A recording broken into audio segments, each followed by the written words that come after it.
नमस्कार दोस्तों, स्वागत है आपका मेरे चैनल कॉमिक्स लाइफ में।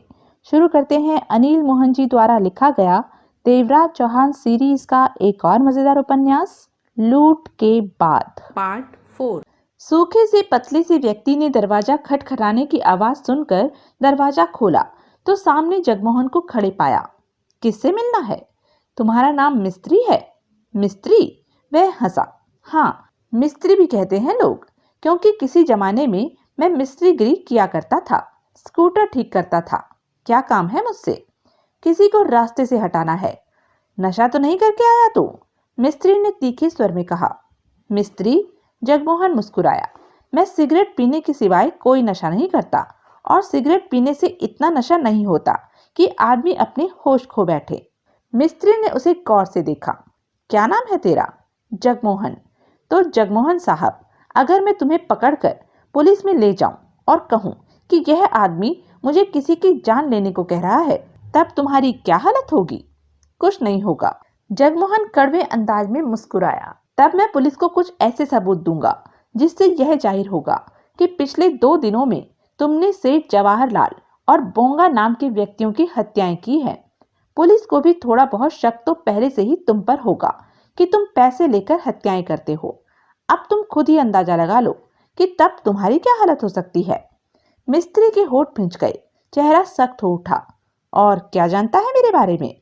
सब कुछ, और सब कुछ दोहराने का कोई फायदा नहीं। जगमोहन ने गंभीर स्वर में कहा। मुझ पर शक करने का कुछ फायदा नहीं। मैं साफ मन से तेरे पास अपने काम के लिए आया हूँ। बता, करेगा काम? मेरा पता तुझे किसने बताया? मिस्त्री के स्वर में शंका थी। किसी ने भी नहीं। मेरे पास तेरे जैसे और कई आदमियों की जानकारी रहती है। 2 नंबर का धंधा है, हर तरफ नजर रखनी ही पड़ती है।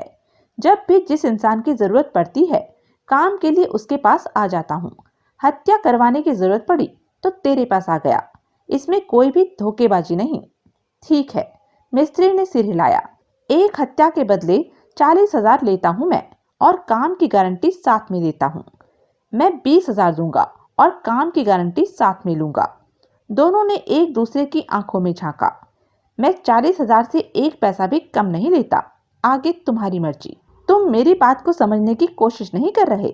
जगमोहन मुस्कुराया। मैं 20,000 तुम्हें नकद दे रहा हूँ, और 20,000 के बदले वह सबूत तुम्हें दे दूंगा जो मेरे पास हैं, जिनसे यह स्पष्ट होता है कि तुमने जवाहरलाल और बोंगा की हत्याएं की हैं। अगर तुम्हें सबूतों की जरूरत न हो तो मैं 40,000 पूरा तुम्हें देने के लिए तैयार हूँ। मुझे मंजूर है। 20 कैश और 20 के सबूत, मिस्त्री ने फौरन कहा। जगमोहन ने जेबों में हाथ डालकर 100-100 के नोटों की 2 गड्डियां और एक लिफाफा उसे थमा दिया। मिस्त्री ने लिफाफा खोलकर देखा तो परेशान हो उठा। लिफाफे में तस्वीरें मौजूद थी। तस्वीरों में वह जवाहरलाल और बोंगा को कत्ल कर रहा था। उसने सक पकाकर जगमोहन को देखा। तस्वीरें किसने ली? मैंने। तुमने? क्यों? मेरी मर्जी। कई दिनों से फोटोग्राफी का शौक चढ़ रहा था। जगमोहन हंसा। नेगेटिव? लिफाफे में ही है। कुछ ही पलों में मिस्त्री ने फोटोग्राफ्स और नेगेटिव जला दिया। इस दौरान जगमोहन सिगरेट का कश लेता रहा। मैं चाहता तो इन तस्वीरों के दम पर ही तुमसे हत्या करवा सकता था, लेकिन मैंने ऐसा नहीं किया। मेरा यह उसूल है कि इंसान को उसकी मेहनत का मुआवजा हर हाल में मिलना ही चाहिए। जगमोहन ने सिर हिलाकर कहा। मेरी एक राय गांठ बांधकर अपने दिमाग में घुसेड़ लो। मिस्त्री ने दांत भींचकर धड़कते स्वर में कहा। फोटोग्राफी का शौक छोड़ दो, वरना किसी दिन ऐसी मुसीबत में फंस जाओगे कि पुलिस डिपार्टमेंट वाले तुम्हारी लाश की तस्वीरें उतारेंगे। यह बात की बात है। मैं 2 दिन में अपना काम पूरा देखना चाहता हूँ। अब तस्वीरें नेगेटिव का कोई वजूद नहीं है। मैं तुम्हारा काम करने से इनकार कर सकता हूँ, या फिर 20,000 और मांग सकता हूँ, लेकिन तुमने शराफत से पहले तस्वीरें और नेगेटिव मेरे हवाले कर दी, इसलिए अब मैं भी तुम्हारे साथ शराफत से पेश आऊंगा। बड़ी मेहरबानी शराफत दिखाने की। जगमोहन ने जानबूझकर गहरी लंबी सांस ली। उसका नाम बिहारी लाल है, कहने के साथ ही जेब से कागज निकालकर उसकी तरफ बढ़ाया। इसमें उसका पता है। मिस्त्री ने कागज थामकर उसमें लिखा हुआ एड्रेस पढ़ा। 2 दिन के अंदर तुम्हें उसकी मौत की खबर मिल जाएगी। जगमोहन ने सिर हिलाया। और पलटकर वापस चला गया। मिस्त्री परेशानी की हालत में टहल रहा था। एक के बाद एक उसने कई सिगरेट सुलगा डाले थे। आज दूसरा और अंतिम दिन भी आधा बीत गया था, लेकिन उसे बिहारी लाल की हत्या का कोई मुनासिब रास्ता न मिल रहा था। बिहारी लाल के अजीब से चरित्र की दिनचर्या को भी वह ठीक तरह से न समझ पा रहा था। जगमोहन के जाने के पश्चात वह बिहारी लाल की हत्या के काम पर लग गया था। बिहारी लाल की उसने पूरे दिन निगरानी की। बिहारी लाल 35 बरस का खूबसूरत व्यक्तित्व का मालिक था। दिन के 11 बजे वह कार लेकर निकला और दिन भर बिना किसी काम के शहर भर के बड़े बड़े होटलों में टहलता रहा। किसी में कॉफी पी तो किसी में लंच वगैरह किया। रात के 9 बजे डिनर करके अपने घर पहुंच गया। मिस्त्री ने मौका ठीक देखकर दरवाजा खटखटाया। कौन है? भीतर से देवराज चौहान की आवाज आई। आपसे काम था, दरवाजा खोलिए, मिस्त्री ने धीमे स्वर में कहा। तुम हो कौन? आप मुझे नहीं जानते। मैं? अजनबियों से मैं मिलना पसंद नहीं करता। अंदर से देवराज चौहान का शुष्क स्वर उसके कानों में पड़ा। अगर मिलना ही चाहते हो तो सुबह आना। मिस्त्री ने एक बार फिर चेष्टा की, परंतु बिहारी लाल दरवाजा खोलने को तैयार न हुआ। मन मारकर वह वापस आ गया। अगले दिन सुबह वह फिर बिहारी लाल के घर जा पहुंचा। वह घर पर नहीं था। उखड़े मन से मिस्त्री घर वापस आ गया और अब सोच रहा था कि क्या करे। जगमोहन को दिए वक्त के मुताबिक आज काम होना जरूरी था। हो सकता है आज भी बिहारी लाल शहर भर के होटलों में ही घूम रहा हो। मिस्त्री अपने घर से निकला और बिहारी लाल की तलाश में चल पड़ा। वह हर हाल में अपना काम आज निपटा देना चाहता था। 2 घंटे के पश्चात बिहारी लाल की कार तलाश कर ली। वह ओबराय होटल के पार्किंग में खड़ी थी, यानी कि बिहारी लाल होटल के भीतर था। मुनासिब मौका देखकर मिस्त्री ने कार का दरवाजा खोला और पिछली सीट के करीब पायदान के करीब सिमटकर बिहारी लाल के आने का इंतजार करने लगा। सर, आपका फोन। देवराज चौहान ने लंच खत्म ही किया था। वेटर ने करीब आकर कहा तो देवराज चौहान ने अपना खूबसूरत चेहरा उठाकर उसे देखा। मेरा phone? Yes sir, call for mister Bihari Lal. सिर हिलाते हुए देवराज चौहान ने नैपकिन से हाथ पोंछे और काउंटर की तरफ बढ़ गया, जहां पर 3 फोन मौजूद थे। रिसीवर उठाकर उसने कान से लगाया और शांत लहजे में बोला, हेलो। मिस्त्री इस वक्त तुम्हारी कार में छिप चुका है। दूसरी तरफ से जगमोहन की आवाज आई। मेरी कार तो पार्किंग में है। देवराज चौहान का स्वर धीमा था। हाँ, पार्किंग में ही, सावधान रहना।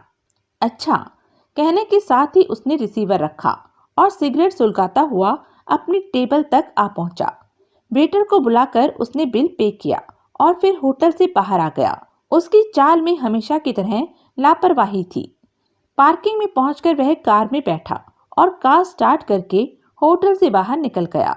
उसका चेहरा शांत था, अलबत्ता होठों के बीच छोटी सी मुस्कान व्याप्त थी।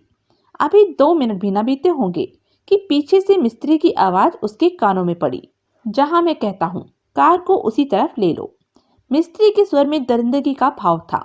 मेरे हाथ में चाकू है, जो कि आनाकानी करने पर तुम्हारी गर्दन में घुस सकता है।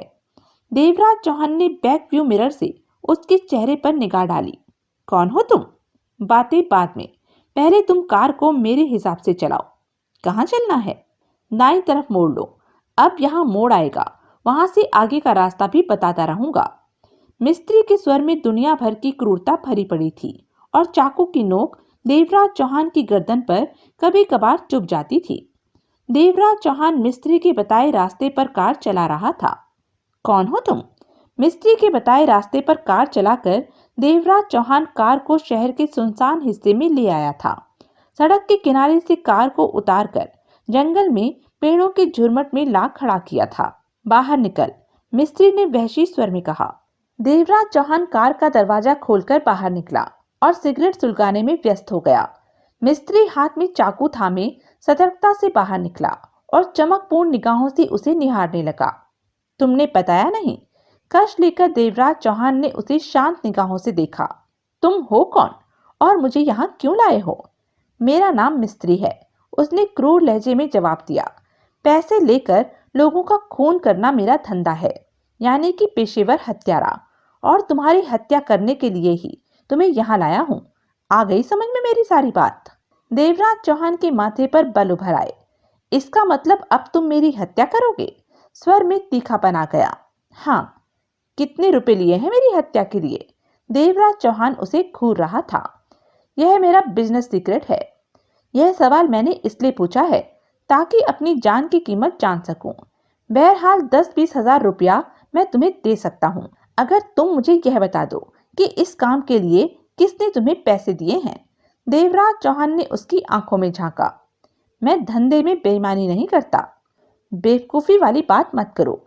इंसान को रुपया कमाने का मौका कभी नहीं छोड़ना चाहिए।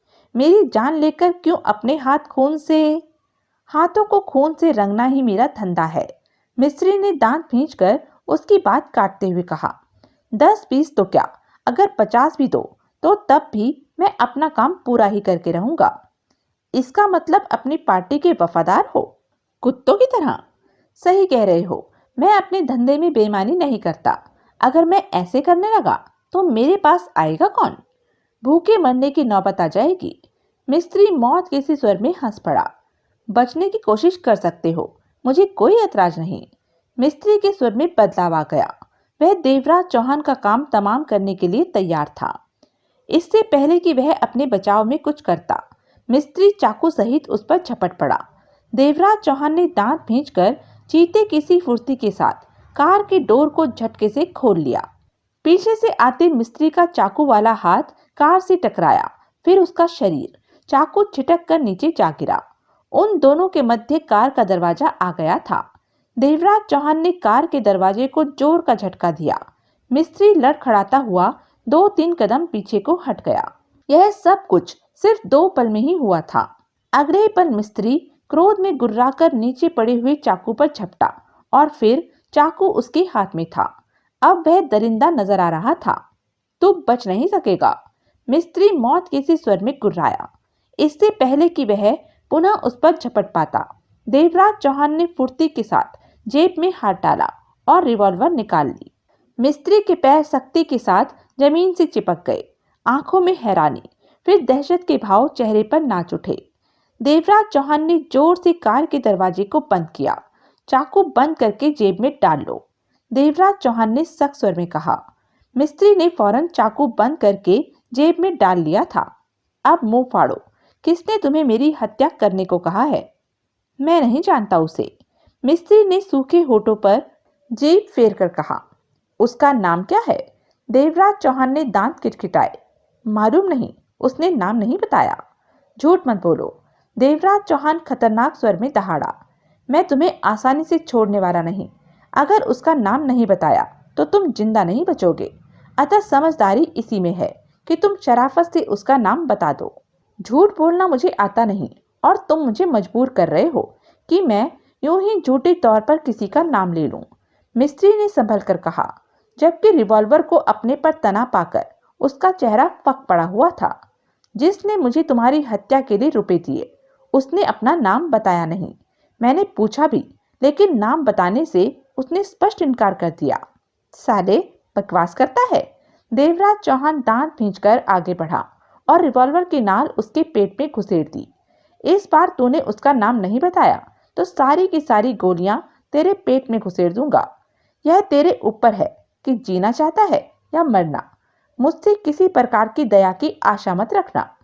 देवराज चौहान के स्वर के भाव महसूस करके मिस्त्री फौरन समझ गया कि वह वास्तव में ही गोली चला सकता है।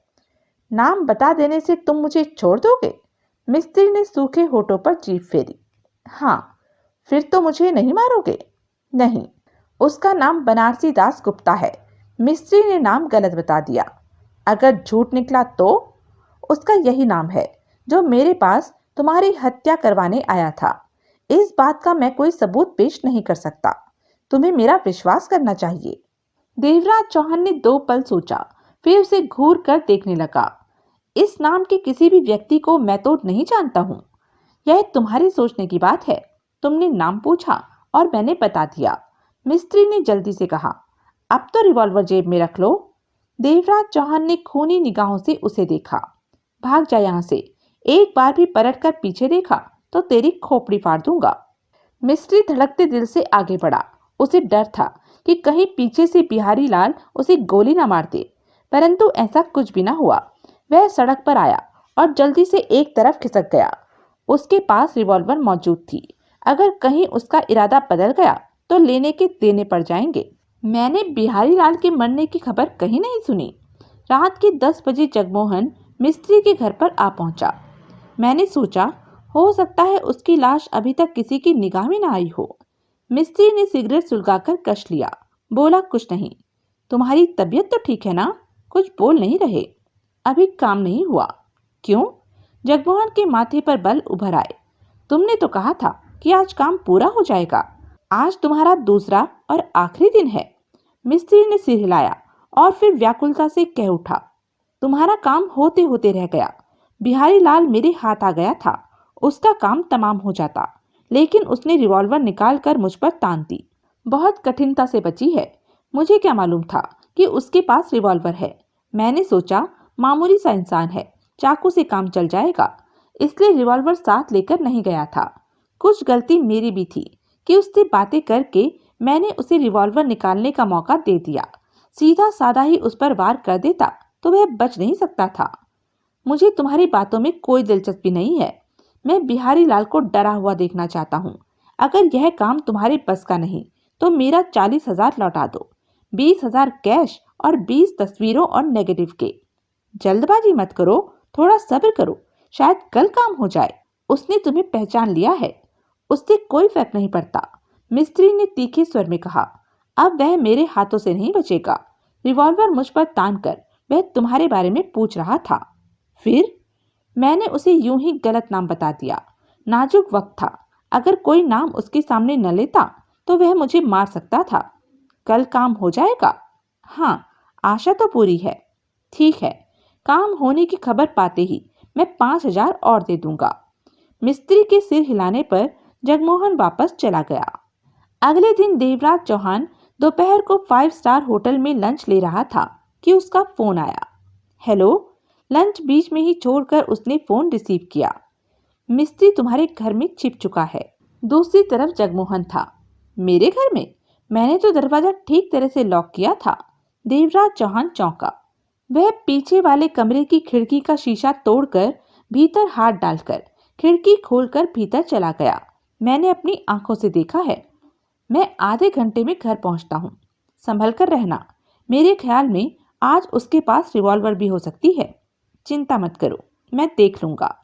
देवराज चौहान ने रिसीवर रखा, अपनी टेबल पर आकर लंच समाप्त किया और बिल चुकता कर पार्किंग में खड़ी कार में बैठा और कुछ ही क्षणों के पश्चात उसकी कार तेजी से सड़क पर दौड़ रही थी। देवराज चौहान ने मेन द्वार खोला और भीतर प्रवेश कर गया। देखने में तो वह बिल्कुल सामान्य नजर आ रहा था, परंतु हद से ज्यादा सतर्क था। पहला कमरा तो खाली था। जब दूसरे कमरे में पहुंचा तो ठीक सामने उसने मिस्त्री को कुर्सी पर बैठे पाया। उसके हाथ में थमे रिवॉल्वर का रुख देवराज चौहान की तरफ था। देवराज चौहान ठिठक गया। मैंने तो सोचा था कि रात को तुम्हारी वापसी होगी। सारा दिन बोरियत भरे इंतजार के साथ बिताना पड़ेगा, लेकिन तुम तो मेरी आशा के विपरीत बहुत जल्दी ही आ गए।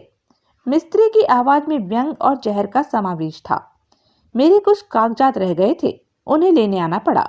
देवराज चौहान ने शांत स्वर में कहा, लेकिन तुम यहाँ क्या कर रहे हो? मैं तो समझा था कि तुम समझ गए होंगे कि मैं यहाँ क्या कर रहा हूँ। मिस्त्री के स्वर में तीखापन उभर आया। मैं तुम्हारी हत्या करने के लिए तुम्हारी वापसी की राह देख रहा था, समझे? अब तुम मरने वाले हो और कल की तरह तुमसे बातें करके तुम्हें बचाव का मौका नहीं दूंगा। यानी कि आज समझदार होकर आए हो? देवराज चौहान मुस्कुराया, फिर सिर हिलाकर बोला, मुझ पर गोली चलाकर बेवकूफी करोगे।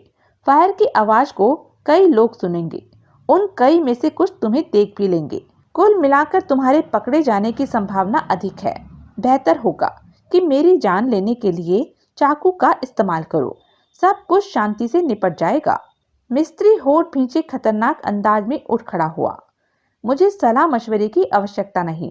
तुम मरने के लिए मैं तुम्हें अभी इसी वक्त 50,000 दे सकता हूँ। देवराज चौहान उसकी बात काट कर बोला, बदले में मेरी जान छोड़नी होगी और तुम्हें जिसने मेरी जान लेने को कहा है उसका नाम बताना होगा। मैं धोखेबाजी में विश्वास नहीं रखता, इसलिए तुम्हारा 50,000 मेरे किसी काम का नहीं है। और नाम तो मैंने तुम्हें कल ही बता दिया था, वह गलत नाम था। सही नाम तुम्हें मेरे मुंह से नहीं मालूम हो सकेगा। बहुत हो गई बातें, अब अपने भगवान को याद करो। दरिंदगी भरे स्वर में कहते हुए मिस्त्री ने रिवॉल्वर उठाया ही था कि उसकी आंखें हैरानी से फैलती चली गई। रिवॉल्वर उठा का उठा ही रह गया। देवराज चौहान के पीछे उसे जगमोहन का चेहरा नजर आया था, जो उसी समय पीछे के दरवाजे के बीचों बीच आ खड़ा हुआ था। मौत के सन्नाटे को भंग करके जगमोहन आगे बढ़ा और देवराज चौहान को पार करता हुआ मिस्त्री के पास पहुंचा। तुम यहाँ क्या कर रहे हो? मिस्त्री के होठों से निकला। रिवॉल्वर जेब में रख लो मिस्त्री। जगमोहन ने मुस्कुराकर कहा, अब इसकी कोई जरूरत नहीं।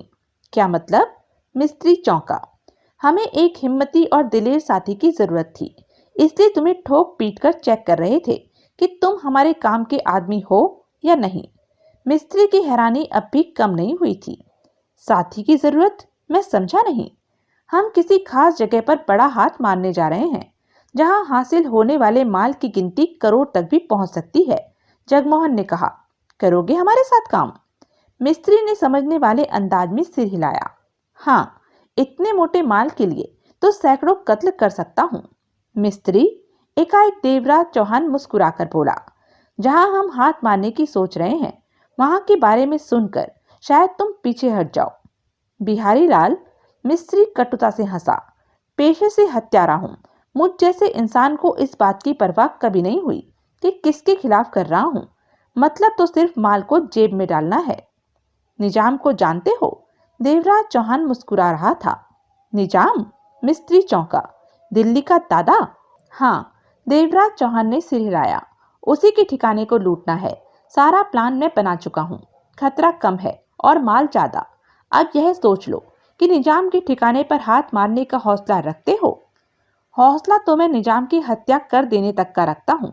मिस्त्री की आवाज में वहशीपन आ गया। मैं तुम लोगों के साथ काम करने को तैयार हूँ।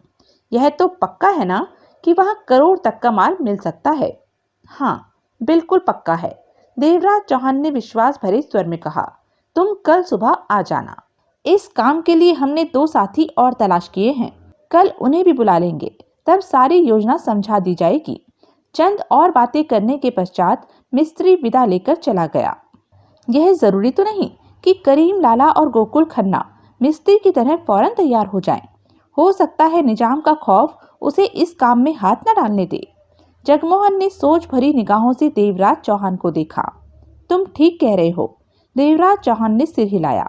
मैं जाकर उनसे बात करता हूँ। अगर वह तैयार नहीं होंगे तो उन्हें तैयार करने की कोशिश करूंगा। अगर वह तैयार न हुए तो भी हमारा काम नहीं रुकेगा।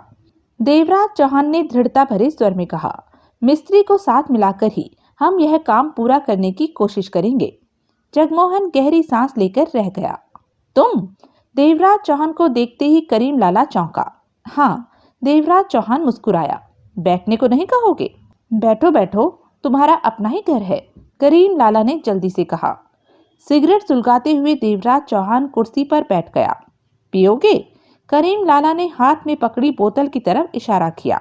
मैं शराब नहीं पीता। फिर तो बहुत बुरा करते हो।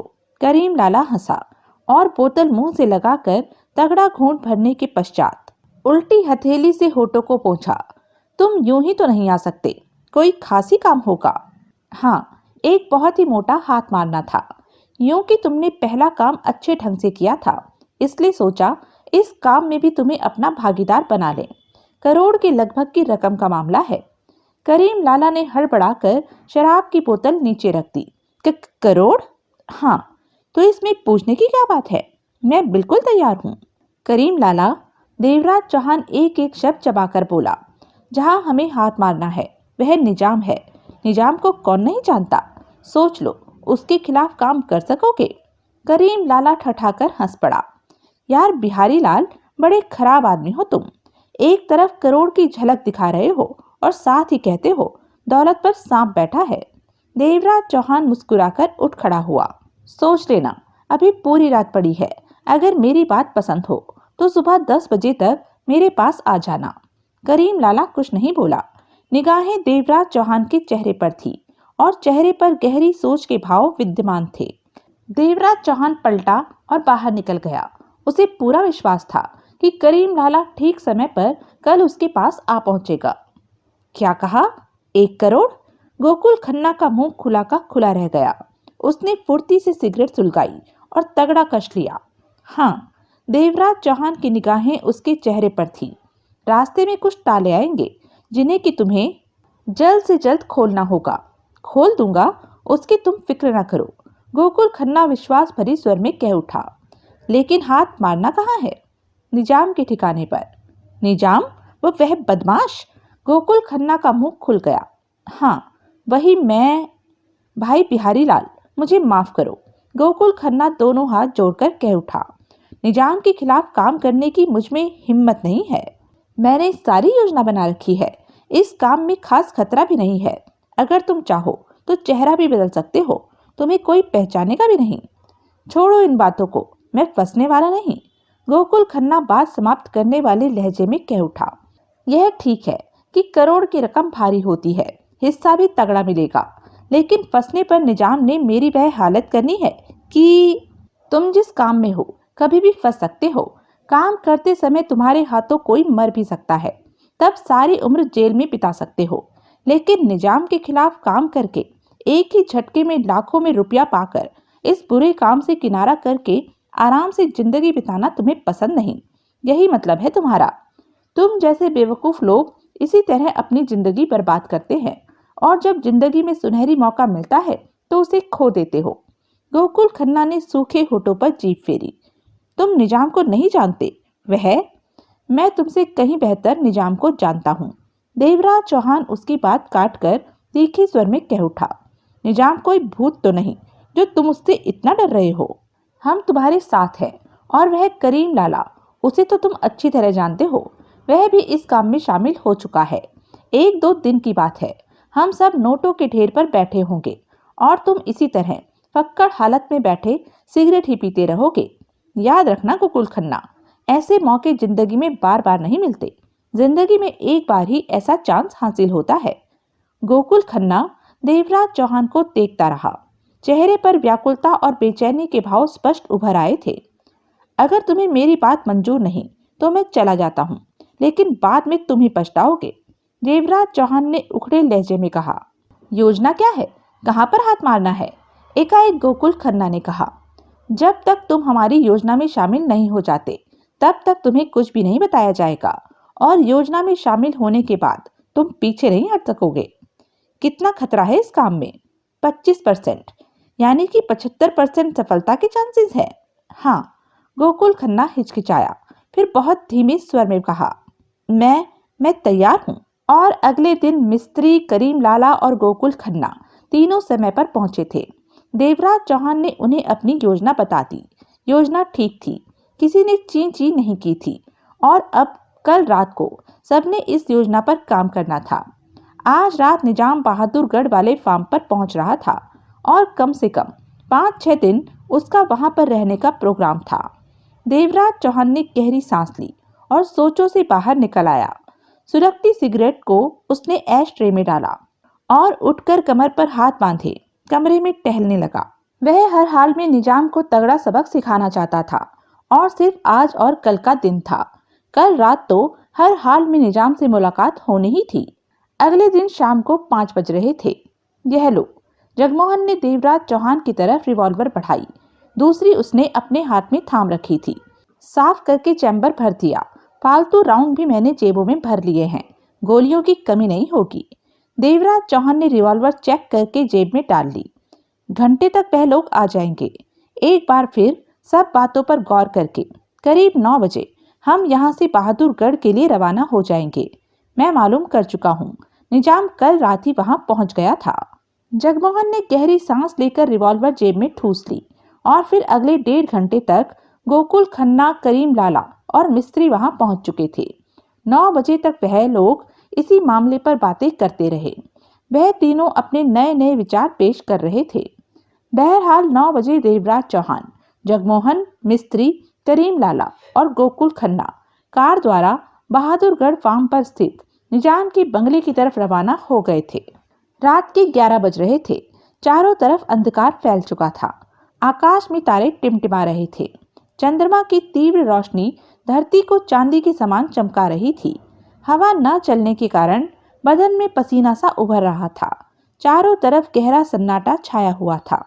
देवराज चौहान, जगमोहन, करीम लाला मिस्त्री और गोकुल खन्ना निजाम के फार्म के बंगले से कुछ दूर अंधेरे में खड़े थे। सबकी निगाहें दूर बंगले पर और आसपास दौड़ रही थी। हमें काफी देर हो गई इस तरह दुबके, गोकुल खन्ना बोला। कोई हलचल नजर नहीं आ रही, न कोई आया न कोई गया। बंगले के फाटक पर खड़े दोनों दरबान नजर आ रहे हैं, करीम लाला ने कहा। देवराज चौहान ने सब पर निगाह डाली। जगमोहन और करीम लाला, तुम दोनों बंगले के पास जाकर अंदर झांको। सब ठीक हो तो फाटक पर खड़े पहरेदारों को ठिकाने लगा दो। हम यहाँ से निगाह रख रहे हैं, पीछे के खतरे को हम संभालेंगे। जगमोहन और करीम लाला बिना कुछ कहे उठे और छिपते छिपाते बंगले की चार दीवारी की तरफ बढ़ गए। तभी देवराज चौहान की निगाह मिस्त्री पर पड़ी, जो सिगरेट सुलगाने जा रहा था। देवराज चौहान ने हाथ बढ़ाकर उसके होठों में दबी सिगरेट पकड़ी और दूर उछाल दी। मिस्त्री ने आंखें सिकोड़कर उसे देखा। ऐसी कोई हरकत मत करो जिससे किसी को हमारे यहाँ मौजूद होने का आभास हो, देवराज चौहान ने सख्त स्वर में कहा। दिल्ली की रोशनी अंधेरे में दूर दूर तक चमकेगी और हमारी सारी योजना चौपट हो जाएगी। मिस्त्री मुंह बनाकर रह गया। क्या है अंदर? करीम लाला ने पूछा। उसके दोनों हाथों पर जगमोहन पांव रखे दीवार की मुंडेर थामे अंदर झांक रहा था। जगमोहन ने कुछ नहीं कहा, अंदर झांकता रहा। तीसरे मिनट करीम लाला ने हाथों से पांव हटाए और छलांग मारकर नीचे आ गया। क्या है? अजीब बात है, जगमोहन ने कहा। 6 आदमी कंधों पर गने लटकाए ताश खेल रहे थे। मतलब कि 4 खेल रहे हैं, 2 देख रहे हैं, अन्य 2 बंगले के चारों तरफ का राउंड लगाने गए हैं। वास्तव में हैरत की बात है कि निजाम के आदमी और इतने लापरवाह। बहरहाल हमारे लिए मौका अच्छा है, आओ। दोनों दबे पांव मुख्य फाटक की तरफ बढ़ने लगे। इन्हें जान से नहीं मारना है, सिर्फ बेहोश करना है। चिंता मत करो, बेहोश ही किया जाएगा, करीम लाला दांत भींचकर बोला। तुम थोड़ा घूमकर उधर वाले को पीछे से नापो, मैं इधर वाले को देखता हूँ। दोनों पर एक ही वक्त झपटना है ताकि किसी को सोचने समझने का मौका ही ना मिले, समझे ना? जगमोहन ने कहा। तुम जाओ। जगमोहन ठिठका, फिर दूसरी दिशा में छिपते छिपाते बढ़ गया। मुख्य द्वार पर तेज प्रकाश की लाइटें जल रही थी, जिनका प्रकाश दूर दूर तक जा रहा था। इसी कारण जगमोहन को लंबा चक्कर काटना पड़ा। करीब 10 मिनट बाद जगमोहन दरबान से 10 गज दूर था। उसने दूसरे दरबान को देखा। उसके कुछ पीछे उसे करीम लाला नजर आया। जगमोहन समझ गया कि करीम लाला उसकी हरकत के इंतजार में है। दबे पांव आगे बढ़ने लगा और फिर दरबान से चंद फीट पीछे रह गया। उसने कदमों की आहट न होने दी थी। इसी कारण दरबान को किसी भी प्रकार का कोई आभास न हो सका था। करीम लाला को भी जगमोहन की झलक मिल चुकी थी। काम शुरू होते देखकर वह अपने हिस्से के दरबान की तरफ बढ़ने लगा। अगले ही पल वह ठीक दरबान के सिर पर जा पहुंचा और पलक झपकते ही उसका फौलादी हाथ दरबान के होठों पर जा टिका। इससे पहले कि दरबान कुछ कर पाता, करीम लाला ने दूसरे हाथ का इस्तेमाल किया और दरबान को पीछे खींच लिया। दरबान छटपटाया। तभी करीम लाला का हाथ हवा में उठा और दरबान की खोपड़ी से हथौड़े के समान आ टकराया। मुंह पर हथेली टिकी होने के कारण दरबान चीख भी न सका। उसका बदन ढीला पड़ता चला गया। घुटने मोड़ने लगे तो करीम लाला ने उसे छोड़ दिया।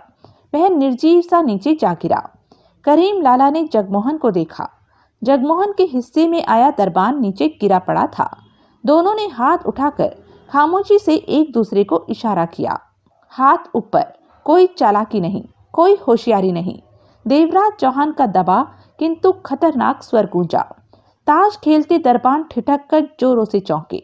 उन्होंने फौरन निगाहें उठाई तो अपने सिर पर देवराज चौहान, गोकुल खन्ना और मिस्त्री को रिवॉल्वर थामे हुए खड़ा पाया। करीब खड़े दोनों दरबानों ने कंधे पर पड़ी गने हाथ में लेनी चाहिए तो मिस्त्री मौत के से स्वर में गुर्राया। बिना मौत मरना चाहते हो तो गनों को हाथ लगाना। कौन हो तुम लोग? क्या चाहते हो? एक गार्ड ने हड़बड़ाकर पूछा। सवाल नहीं, सिर्फ हमारी सुनो, देवराज चौहान खतरनाक स्वर में कह रहा था। जो हम कहें उस पर फौरन अमल करो, वरना अंजाम के तुम लोग जिम्मेदार होंगे। अपनी राइफल नीचे रखकर खड़े हो जाओ। चारों ने राइफलें नीचे रखी और खड़े हो गए। अन्य दो ने भी गनों को नीचे रख दिया। उनके चेहरों पर घबराहट हावी थी। तुम सब घूमकर मुंह उधर करो और हमारी तरफ पीठ। वह सब घूम गए। अगले ही पल बिजली किसी फुर्ती से उन सबके सिरों पर रिवॉल्वरों के हत्थों से वार हुआ। उनके कंठों से घुटी घुटी सी चीखें निकली और अपने सिरों को थामे लहराते हुए नीचे लुढ़के। रिवॉल्वरें जेब में रखो और गन उठा लो। देवराज चौहान ने अपनी रिवॉल्वर जेब में रखते हुए गन उठा ली। मिस्त्री और गोकुल खन्ना ने भी गनें उठा ली। हमें ज्यादा देर खुले में नहीं रहना चाहिए, देवराज चौहान बोला और उसकी निगाहें बंगले के सदर द्वार की तरफ उठ गई, जो कि हमेशा की तरह खुला हुआ था। तभी जगमोहन और करीम लाला आ पहुंचे। उनके जिम्मे उन दो को बेहोश करना था जो बंगले का राउंड ले रहे थे। दोनों ने गर्दन को सहमति की मुद्रा में हिलाकर बताया कि काम हो गया है। सबने एक दूसरे को देखा, फिर बंगले पर निगाह मारी। कोई नजर नहीं आ रहा था। चलो, देवराज चौहान ने अजीब से लहजे में कहा। हमारी आशा के विपरीत बहुत आसानी से काम निपट गया है और यही बात मुझे संदेह में डाल रही है। ऐसा लगता है जैसे कहीं न कहीं भारी गड़बड़ है। निजाम के गार्ड इस तरह की लापरवाही बरत कर ताश नहीं खेल सकते। कैसी गड़बड़ महसूस हो रही है तुम्हें? मिस्त्री ने सख्त स्वर में पूछा। कह नहीं सकता, कहीं न कहीं तो गड़बड़ है ही, देवराज चौहान होठ सिकोड़कर बोला। आओ अंदर चलते हैं, सब सावधान रहना। सबके कदम फुर्ती में बंगले के सदर द्वार की तरफ बढ़ गए। बंगले में तो कोई भी नहीं है। पांचों ने 10 मिनट लगाकर विशाल बंगले को छान मारा था और फिर खूबसूरत ड्राइंग रूम में इकट्ठे हो गए थे। मुझे बिहारी लाल की बात सही लग रही है कि कहीं न कहीं गड़बड़ है, मिस्त्री की आवाज में भयानकता का पुट आ गया। बाहर दरबानों की लापरवाही और अंदर बंगला खाली होना, किसी नौकर तक का भी न मिलना, यह बात जाहिर करता है। इसका मतलब हमारी योजना पहले ही खुल चुकी थी। देवराज चौहान ने दांत भींचकर सबको देखा। निजाम को मालूम हो चुका था कि आज रात हम यहाँ आने वाले हैं। उसने हमारे लिए जाल बिछाया और हम फंस गए। कैसा जाल? करीम लाला के होठों से निकला। यह तो निजाम ही जाने। वह चाहता था हम आसानी से अंदर आ जाएं और हम आ गए। देवराज चौहान गुर्राया। बस मुझे एक यही बात समझ में नहीं आ रही कि हम में से कौन निजाम का आदमी है। क्या? सब चौंके। हम में से निजाम का आदमी? गोकुल खन्ना के होठों से निकला। हाँ, उसी ने तो निजाम को पहले ही हमारे आने के बारे में बता दिया है, जो कि हमारे लिए घातक है। निजाम ने हमारे लिए पुख्ता इंतजाम किया होगा। देवराज चौहान की आंखों से शोले बरस रहे थे। मेरे ख्याल से बेहतर यही होगा कि हम यहाँ से निकल चलें। यह भी तो हो सकता है कि तुम्हारा ख्याल गलत हो। दरबान आदतन ही लापरवाह हो, करीम लाला ने कहा, क्योंकि निजाम तो महीने में 1 सप्ताह ही यहाँ आता है। और ठीक है, मैं तुम्हारी बात मान लेता हूँ, तो इस बात के जवाब में क्या कहोगे कि बंगले के नौकर कहाँ चले गए? निजाम की पसंदीदा औरत कृष्णा कहाँ चली गई? देवराज चौहान ने कटुता भरे स्वर में कहा। कोई कहता भी तो क्या, बिहारी लाल ठीक कह रहा है, गोकुल खन्ना बोला। मुझे भी गड़बड़ लग रही है, हमें यहाँ से निकल चलना चाहिए। नहीं, मिस्त्री गुर्राया, यहाँ आ पहुंचे हैं तो नोटों के बिना नहीं जाएंगे। नोट नहीं, मौत हासिल होगी हमें, जगमोहन ने तीखे स्वर में कहा। मैं मौत से नहीं डरता, मिस्त्री ने पूर्वता लहजे में कहते हुए देवराज चौहान को देखा। बिहारी लाल, तुमने कहा था कि बंगले के नीचे जाने के गुप्त रास्ते के बारे में जानते हो। मुझे बताओ वह रास्ता। पागल मत बनो और जल्दी निकल चलो यहाँ से। मुझे रास्ता बताओ, मिस्त्री दहाड़ा।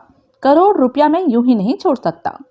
तुम लोग जो चाहो करो, मैं तो चलता हूँ, गोकुल खन्ना ने कहा और फुर्ती से कदमों को सदर द्वार की तरफ बढ़ा दिया। सबकी निगाहें गोकुल खन्ना पर जा टिकी। मैं भी जा रहा हूँ, करीम लाला बोला। तुमने तो कहा था फंसने के चांसेस ना के बराबर है, लेकिन यहाँ तो। तभी गोकुल खन्ना दरवाजे के समीप पहुंचा ही था कि एकाएक ऊपरी हिस्से में से दीवार के बीच में स्टील की मोटी चादर निकली और फर्श के बने खांचों में समा गई। दरवाजे से बाहर जाने का रास्ता पूर्ण रूप से बंद हो गया था। सब चौंके। हैरानी से उनके मुंह खुले के खुले रह गए। गोकुल खन्ना ने हड़बड़ाकर दरवाजे को हाथ लगाया कि एकाएक उसके कंठ से दिल दहला देने वाली चीख निकली और वह उछलकर कई फीट वापस आ गिरा।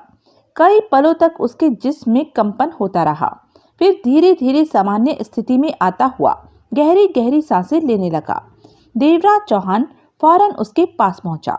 गोकुल, क्या हुआ तुम्हें? ठीक तो हो? हाँ, गोकुल खन्ना ने गहरी गहरी सांस लेते हुए कहा।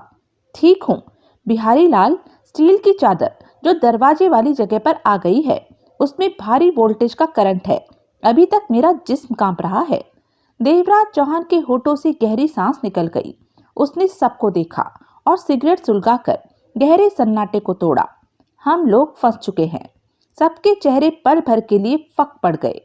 लेकिन यहाँ से निकलने का कोई तो रास्ता होगा, जगमोहन ने कहा। खिड़कियां वगैरह चेक करो, देवराज चौहान गंभीर स्वर में कह उठा। एकमात्र वही रास्ता है बाहर निकलने का। लेकिन एक बात सब लोग ध्यान में रखो कि निजाम इस समय बंगले के नीचे तहखाने में है और वह हम सबको देख रहा है। यह बात तुम कैसे कह सकते हो? मिस्त्री बोला। भूल गए? गोकुल खन्ना दरवाजे की तरफ बढ़ा और दरवाजा बंद हो गया। इसका मतलब निजाम हमें देख रहा है।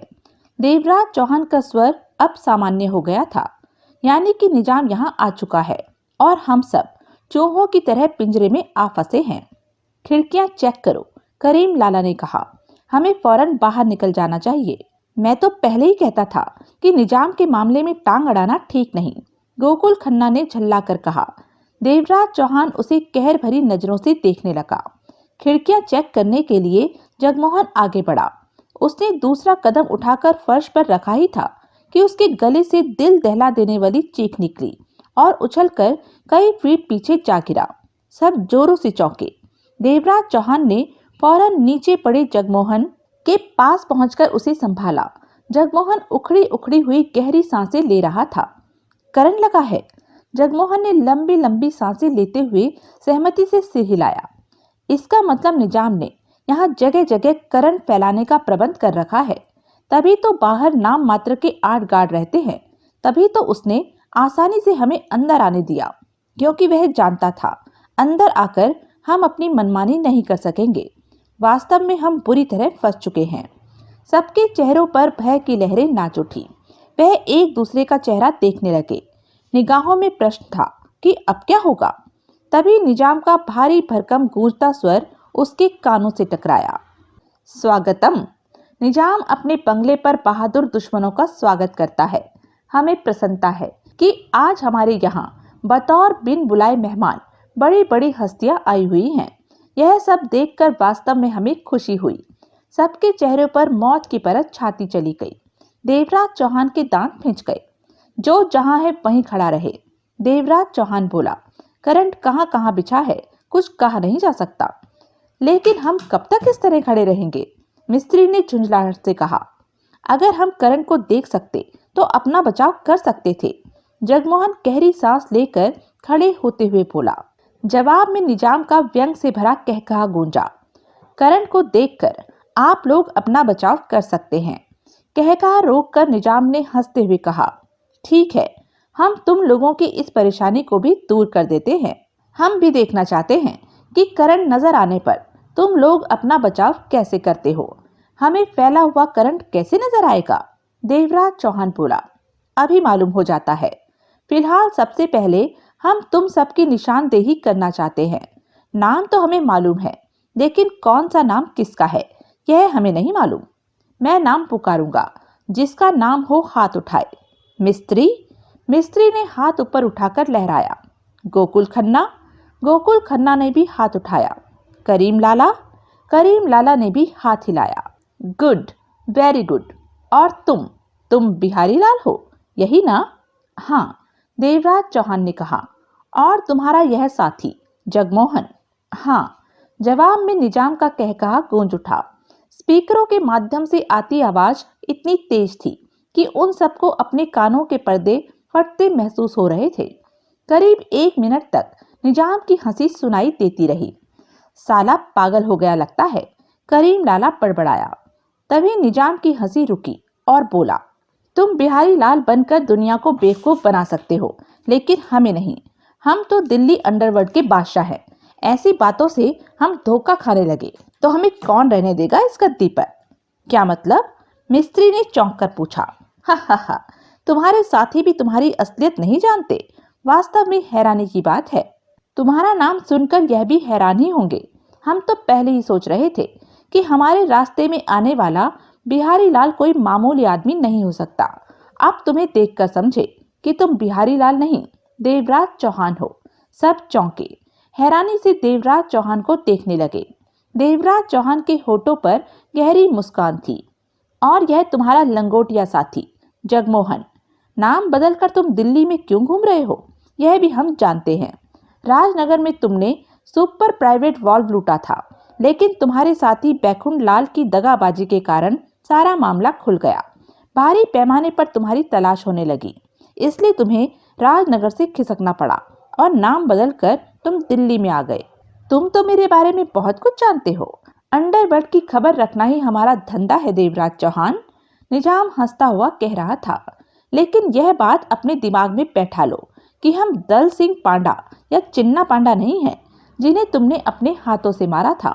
बेशक तब वह भी दिल्ली अंडरवर्ल्ड पर हुकूमत कर रहे थे। हम निजाम हैं और हम में पूरी हिम्मत है कि उस इंसान के टुकड़े टुकड़े कर दे जो हमारे निजाम की तरफ टेढ़ी आंख करके भी देखे। दल सिंह पांडा भी ऐसे कहता था। देवराज चौहान कटु स्वर में बोला। कहा ना, हम दल सिंह पांडा नहीं हैं। वैसे हम तुम्हारे शुक्रगुजार भी हैं कि दल सिंह पांडा को तुमने रास्ते से हटाकर हमारा रास्ता साफ किया। तुम देवराज चौहान हो? करीम लाला ने फटी सी निगाहों से उसे देखा। देवराज चौहान ने मुस्कुराकर उसे देखा। मिस्त्री एकाएक ठठाकर हंस पड़ा। निजाम? मिस्त्री ठहाका लगाकर ऊंचे स्वर में बोला। यह जानकर कि देवराज चौहान हमारा साथी है, हमें तसल्ली हुई कि हम बेमौत नहीं मरेंगे, बल्कि मुझे तो पूरा विश्वास है कि अब तुम्हारी खैर नहीं। घमंड अच्छा नहीं होता मिस्त्री, निजाम के स्वर में क्रूरता भर आई। इस समय तुम लोग मौत के घेरे में फंस चुके हो कि दुनिया की कोई भी ताकत तुम लोगों को नहीं बचा सकती। देवराज चौहान कोई अवतार तो है नहीं कि बचकर निकल जाएगा, और इंसान कैसा भी हो कभी न कभी तो पहाड़ के नीचे आता ही है, जैसे कि अब। यह बात तो तुम पर भी लागू होती है निजाम, जगमोहन बोला। अवश्य होती, अगर इस वक्त हम तुम्हारे घेरे में फंसे होते। हम तो आजाद है, बल्कि तुम सब मेरी मुट्ठी में हो, निजाम ने वहशी स्वर में कहा। तुम्हें मालूम था कि हम आने वाले हैं? देवराज चौहान बोला। हाँ, मुझे कल ही मालूम हो गया था, निजाम ठहाका लगा उठा। कैसे पता चला? देवराज चौहान, निजाम कटु हंसी हंसते हुए कह रहा था। तुम्हारे साथी ने ही यह बात मुझे बताई थी। तुम लोग यहाँ मौजूद करोड़ रुपया कैश लेने आ रहे हो। हम तुम्हारी जानकारी के लिए बता दें कि यहाँ 1.25 करोड़ कैश रुपया है, लेकिन अफसोस कि तुम लोग उसकी सूरत भी ना देख सकोगे। मेरे किस साथी ने तुम्हें मेरी योजना बताई? निजाम हंसता ही रहा। यह जानना तुम्हारा काम है कि मिस्त्री, गोकुल खन्ना और करीम लाला में से किसने यह बात हमें बताई। देवराज चौहान ने तीनों को देखा और तीनों ने शक भरी निगाहों से एक दूसरे को। कोई कुछ न बोला। मुझे गद्दारों से सख्त नफरत है, देवराज चौहान एक एक शब्द चबाकर खतरनाक स्वर में बोला। तुम में से जो कोई भी गद्दार है, खुद को संभाल कर रखे। धोखेबाजों को छोड़ना मैं कभी भी पसंद नहीं करता। तीनों ने पुनः एक दूसरे को देखा। अब तुम क्या चाहते हो निजाम? देवराज चौहान ऊंचे स्वर में बोला। हम? निजाम हंसा। तुम मानते हो ना कि तुम फंस चुके हो? जब अपनों में ही धोखेबाज मौजूद हो तो फंस जाना बहुत आसान है। ठीक कहते हो, ठीक कहते हो। निजाम की हंसी सुनाई दी। यहाँ पहले करंट के कारण तुम लोग खुद को बेबस महसूस कर रहे हो। हम ऐसा इंतजाम कर देते हैं कि तुम सब करंट को देख सको। उसके बाद हम देखेंगे कि करंट नजर आने पर भी तुम लोग अपना बचाव किस तरह करते हो। क्षण भर ठिठक कर निजाम की आवाज पुनः सुनाई दी। देवराज चौहान, तुम बाईं तरफ देखो। देवराज चौहान ने बाईं तरफ देखा। सामने ही टेबल पर 5 ऐनकें पड़ी नजर आ रही हैं। हाँ, वह खास ऐनकें हैं। उन्हें आंख पर चढ़ाकर तुम सब फैले इस करंट को देख सकोगे। आगे बढ़ो और ऐनकें उठा लो। रास्ते में करंट बिछा है। यहाँ से सीधे ऐनकों की तरफ बढ़ो। मैंने रास्ते से करंट हटा दिए हैं। देवराज चौहान आगे बढ़ा और आहिस्ता आहिस्ता चलता हुआ टेबल पर जा पहुंचा। वहां पर 5 ऐनकें मौजूद थी, ऐसी कि जैसे मोटरसाइकिल चलाते समय पहनी जाती हैं। देवराज चौहान ने एक ऐनक उठाई और आंखों पर चढ़ा ली। अगले ही पल वह जोरों से चौंका। आंखें चौड़ी होकर फैल गई थी। जहां पर भी नजर जाती वहां हल्की सी लाली फैली नजर आ रही थी। यहाँ तक कि दीवारों पर भी 8-8 फुट तक वह लाली व्याप्त थी। नंगा फर्श भी सुर्ख हुआ पड़ा था। देवराज चौहान समझ गया, जहां पर कालीन या अन्य वस्तुओं ने फर्श को ढक रखा है, उसके नीचे भी यही हाल होगा। और यह लाली और कुछ नहीं, तेज वोल्टेज का दौड़ता करंट था। जहां पर जगमोहन मिस्त्री, गोकुल खन्ना और करीम लाला खड़े थे, उनके पांव के आसपास 2 फीट के दायरे में करंट नहीं था। और जिस रास्ते से वह टेबल तक पहुंचा था, वहां पर 2 फीट चौड़ी पट्टी बनी हुई थी। देवराज चौहान कई पलों तक सख्ते किसी हालत में खड़ा रहा। निजाम ने बंगले की सुरक्षा का तगड़ा प्रबंध कर रखा था। अगर एक साथ 50 आदमी भी अंदर आ जाते तो वह निजाम के इशारों पर चलने को मजबूर हो जाते, और वह सब भी बेहद मजबूर थे। निजाम जब भी चाहता उन्हें करंट के घेरे में लेकर मार सकता था। काश उसे पहले पता होता कि निजाम ने यहाँ ऐसा इंतजाम कर रखा है, तो वह अवश्य इसकी कोई काट ढूंढ कर निकाल लाता। निजाम की खनकती आवाज सुनकर देवराज चौहान ख्यालों से बाहर निकला। कैसा लग रहा है देवराज चौहान? कुछ मजा आया? वास्तव में देवराज चौहान के होठों से निकला, तुमने बहुत तगड़ा इंतजाम कर रखा है, इससे बच निकलना आसान नहीं। जवाब में निजाम का प्रसन्नता से भरा ठहाका गूंज उठा। हम चाहे तो तुम सबको 2 पलों में खत्म कर सकते हैं, मानते हो? देवराज चौहान ने सहमति में सिर हिला दिया। हा, लेकिन हम अभी ऐसा नहीं करेंगे। तुम्हें पूरा मौका देंगे, तुम्हारे साथियों को पूरा मौका देंगे बचने का। बच सको तो बचकर निकल जाओ, और तुम में से जो भी यहाँ से बाहर निकल गया, हम उसे अपना दोस्त बनाने के साथ 10 लाख रुपया इनाम के तौर पर उसे देंगे। देवराज चौहान व्यंग से भरी हंसी हंस पड़ा। फिर टेबल पर मौजूद अन्य 4 ऐनकों को उठाते हुए बोला, निजाम, तुम जानते हो कि हम बाहर नहीं निकल सकते। बिल्कुल जानते हैं, तुम लोग बाहर नहीं निकल सकते। हम वोल्टेज और बढ़ा रहे हैं। अब तक तो करंट झटका देता था, परंतु अब करंट के दायरे में कोई आया तो वह अपनी जान से हाथ धो बैठेगा। देवराज चौहान के देखते ही देखते करंट की मध्यम लाली एकाएक सुर्ख हो उठी। देवराज चौहान के होठ भींच गए। ऐनके लाओ, मिस्त्री चीखा। हमें भी करंट देखने दो, मैं देखता हूँ, शायद कुछ किया जा सके। देवराज चौहान वापस बढ़ गया। बिना करंट की छोटी सी पट्टी पर चलता हुआ वह वापस किनारे पर पहुंचा। पीछे देखा तो जहां से वह चलकर आया था, वह जगह करंट की लाली से भर चुकी थी। देवराज चौहान ने हाथ में पकड़ी ऐनकें एक एक करके चारों की तरफ उछाल दी। सबने ऐनकें थामी और अपनी अपनी आंखों पर चढ़ा दी। वहां पर फैला करंट देखते ही सबके शरीरों में भयपूर्ण झुरझुरी सी दौड़ती चली गई। कई पलों तक वहां पर पैना सन्नाटा छाया रहा। किसी के होठ से कोई बोल न फूटा। हे भगवान, गोकुल खन्ना के होठों से निकला, हमारी तरफ करंट ही करंट फैला है। हम तो आपकी मर्जी के बिना हिल भी नहीं सकते। बहुत बुरे फंस चुके हैं हम लोग। साला औरतों की तरह छिपकर वार कर रहा है। मिस्त्री गुर्राया। सामने आ निजाम के बच्चे, फिर बताता हूँ किसमें कितनी ताकत है। निजाम का वहशी कह कहा उन सबके कानों में पड़ा। देवराज, निजाम का क्रूरता से भरा स्वर सुनाई दिया। तुमने अपने साथियों को समझाया नहीं कि मुसीबत के वक्त होश नहीं गंवाते। ऐसी बातें किसी को समझाई नहीं जाती निजाम, वक्त आने पर खुद ब खुद ही समझ आ जाती हैं। कुछ ही देर में इस बात को समझ जाएंगे। हा। देवराज, अंडरवर्ल्ड में तुम्हारे नाम से ही बड़े बड़े दादा घबरा जाते हैं। जब वह देखेंगे कि चूहे की तरह तुम पिंजरे में बंद हो, तो तब वह सब कितना खुश होंगे। निजाम विशैले स्वर में कह रहा था। निजाम, मैंने कभी खुद को दादा नहीं माना। अंडरवर्ल्ड मेरे बारे में कुछ भी सोचे, मैंने कभी परवाह नहीं की। देवराज चौहान के स्वर में ठहराव था। मेरा सिर्फ एक ही लक्ष्य है, मोटा हाथ मारना, इतना मोटा कि बाकी की जिंदगी आराम से बिता सके। और जिस दिन मैं अपने लक्ष्य में कामयाब हो गया, उसके बाद कोई भी मेरा नाम नहीं सुनेगा। इन सब बुरे कामों को छोड़कर किसी शांत जगह जाकर चैन से जिंदगी बिताऊंगा। हा हा हा। देवराज, भूल जाओ अब अपने लक्ष्य को। मौत अब तुम्हारा भाग्य बन चुकी है। अब तुम्हारी लाश ही यहां से। इतना आगे मत बढ़ो निजाम, इतनी दूर की मत सोचो। देवराज चौहान की आवाज में सख्ती का भाव आ गया। मेरी मौत का विचार अपने दिमाग से निकाल दो। तो यह बात है। निजाम की एकाएक फूंफकारती आवाज आई। देवराज के दांत भिज गए। बिल में घुसकर फूंफू कर रहा है। मिस्त्री दहाड़ा।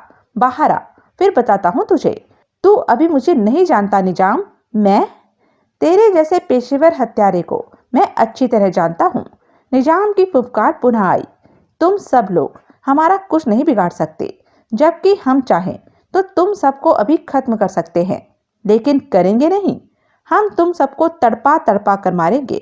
और देवराज, तुम्हें तो हम बहुत ही खास मौत देंगे। तुमने हमारे निजाम में दखल देने की हिम्मत की है। तू इन सबको बहकावे में लाकर यहाँ ले आया है।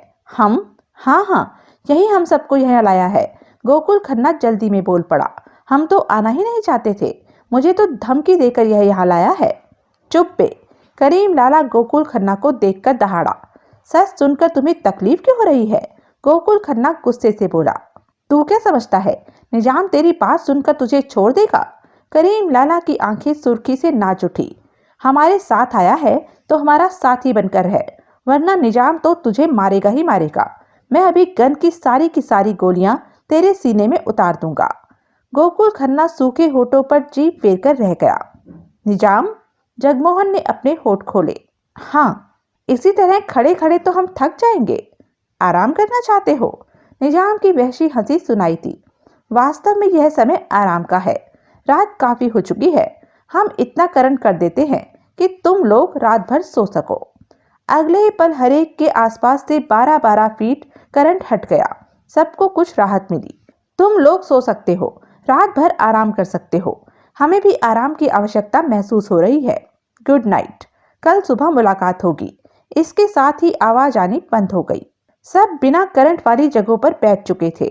उनके बीच खामोशी छाई थी। सब एक दूसरे का चेहरा देख रहे थे। देवराज चौहान सिगरेट सुलगाकर विचार भरे अंदाज में कश ले रहा था।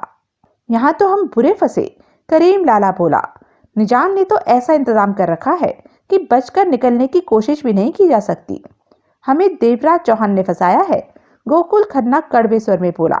बकवास मत कर, मिस्त्री कुर्राया। देवराज चौहान तेरे को कंधे पर बिठाकर यहाँ तक लाया था या तो अपने पैरों से चलकर आया है? अब तो उल्टा सीधा बोला। जगमोहन कुर्राया। तो मैं तेरे को उठाकर करंट में फेंक दूंगा। मुझे बेकार की किटकिट पसंद नहीं। गोकुल खन्ना सक पकाकर चुप कर गया। देवराज चौहान ने उन तीनों को देखा। तुम तीनों में से कौन निजाम का आदमी है? तीनों ने एक दूसरे को देखा। मैं नहीं हूं, मिस्त्री ने दांत भींचकर कहा। मैं भी नहीं हूं। करीम लाला ने गहरी सांस ली। तो क्या मैं हूं? गोकुल खन्ना भुनभुनाया। तुम तीनों में से कोई तो है ही, तभी तो हमारी योजना निजाम तक पहुंची और उसने हम पर आसानी से काबू पा लिया। देवराज चौहान कुर्राया। निजाम ने खुद यह बात कही है और मुझे पूरा विश्वास है कि निजाम ने सच बोला है। इस तरह का झूठ बोलकर उसे कोई फायदा नहीं होने वाला। कोई कहता भी तो क्या? देवराज चौहान खूनी निगाहों से तीनों को देख रहा था। तुम में से जो कोई भी इस समय निजाम का साथी बना हुआ है वह बचेगा नहीं।